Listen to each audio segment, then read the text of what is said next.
Sure, my name is Mike Duffy, and I'm in Applications Engineering here at National Instruments. So the idea is it uses the compact vision system as well as compact Rio. It takes images here from the camera and then interfaces with the motors to actually go through and solve a Rubik's Cube. We take images of a scrambled Rubik's Cube, and from there we then pass the array of all the information about the faces into a DLL that we have. Actually just a DLL that came from online.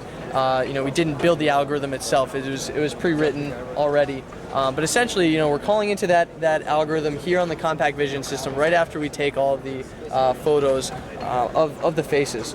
Then what we do is we're communicating over Ethernet from the CVS over here to the compact Rio, and what we're doing is basically just transferring all the information that we need about the steps to go through and solve the cube.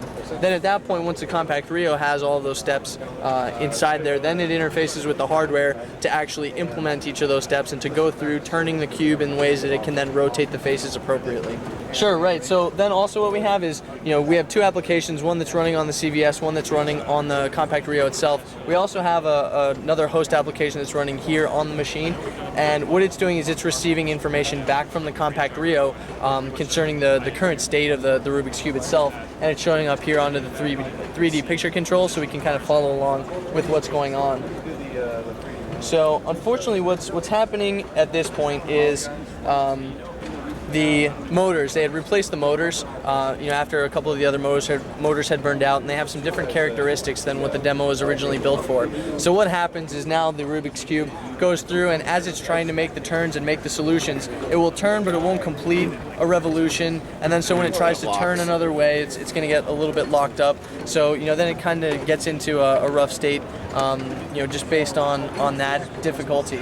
But what we can do is if we remove the cube, as long as the gears aren't going to obstruct each other, then we can watch the algorithm finish off basically on the three-dimensional cube here on the display. So you can almost follow it yourself if you had it in the right configuration.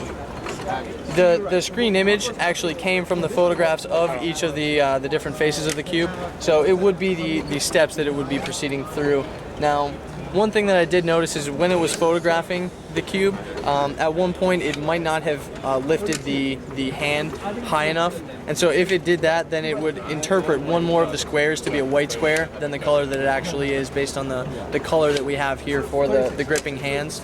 So if that would be the case, then it might be confused and it would just be stepping through an algorithm that would never finish to actually give a solution. But I think right now it might have stopped, so right now it might have noticed that it has, it might have photographed one of the faces wrong. It might realize that, it's not solvable at this point. It's great to see it working, and, we're going to be working on some of the kinks so that next NIWeek it'll be fully functional like you can see here in the video.